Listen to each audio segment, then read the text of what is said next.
Doa Yabes kalau nggak disaring dengan hati yang benar, maka doa ini bisa tergelincir menjadi doa yang egois, sibuk minta berkat, memperbesar wilayah, dan mengamankan diri sendiri. Sekilas doa ini terdengar megah. Tuhan berkatilah aku, perluas wilayahku, lindungi aku dari kesakitan. Siapa sih yang nggak mau diberkati? Wilayah diperluas, hidup aman dan nyaman. Tapi kalau nggak disaring dengan semangat Injil, doa Yabes bisa berubah menjadi mantra rohani untuk memuaskan ego kita, bukan untuk memuliakan Tuhan. Kita harus ingat ya, Yabes berdoa di zaman sebelum kedatangan Kristus.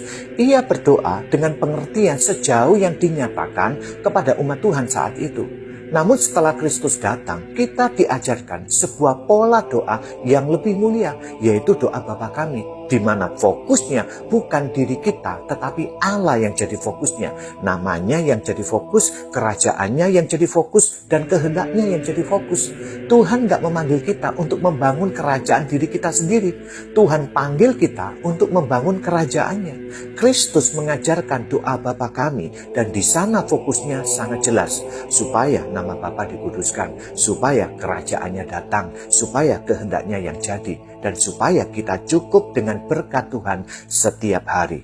Kalau hari ini kamu hanya berdoa supaya hidupmu diperluas, bisnismu sukses, karirmu menanjak, tapi kamu gak peduli apakah nama Tuhan dimuliakan atau enggak, berarti kamu sedang membangun menara Babel rohani versi modern. Tuhan gak mau jadi alat untuk memperbesar mimpimu dan egomu.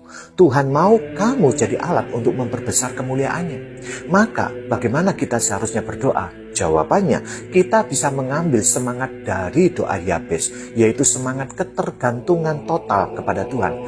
Namun kita harus memodifikasinya dalam terang Injil Kristus, bukan memperbesar hidup demi diri sendiri, melainkan memperbesar kapasitas hati untuk menggenapi kehendak Tuhan. Nah, saya berikan contoh doa Yabes yang dimurnikan dengan semangat Injil. Begini doanya. Bapa Surgawi yang bersemayam di atas segalanya. Aku tidak mau hanya memintamu memperluas hidupku tanpa mempedulikan kerajaanmu. Berkatilah aku bukan untuk meninggikan nama sendiri, tetapi supaya aku sanggup memuliakan namamu di setiap wilayah yang engkau percayakan kepadaku. Perluaslah hatiku sebelum engkau memperluas jalanku. Perbesar kapasitasku untuk mengasihi, bukan sekedar menumpuk harta. Kiranya tanganmu menopangku, bukan untuk bermegah, tetapi untuk melayani lebih rendah lagi.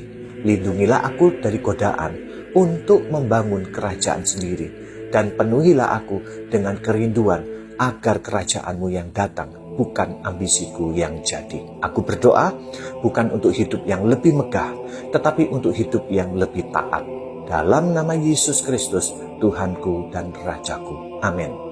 Nah, sebagai penutup, saya ingin sampaikan bahwa Tuhan memang ingin memberkati anak-anaknya. Tapi berkat sejati bukan sekedar diperluasnya wilayah, melainkan diperluasnya hati untuk mengasihi seperti Kristus.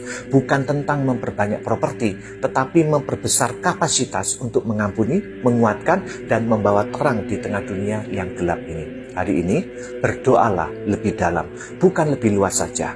Minta bukan sekedar berkat, tetapi hidup yang jadi berkat bagi orang lain. Minta bukan sekedar perluasan wilayah, tetapi perluasan kasih dalam kerajaan surga yang terhormat bukanlah yang terkaya secara materi, melainkan yang paling setia melayani Tuhan dan yang mengasihi sesama. Amin.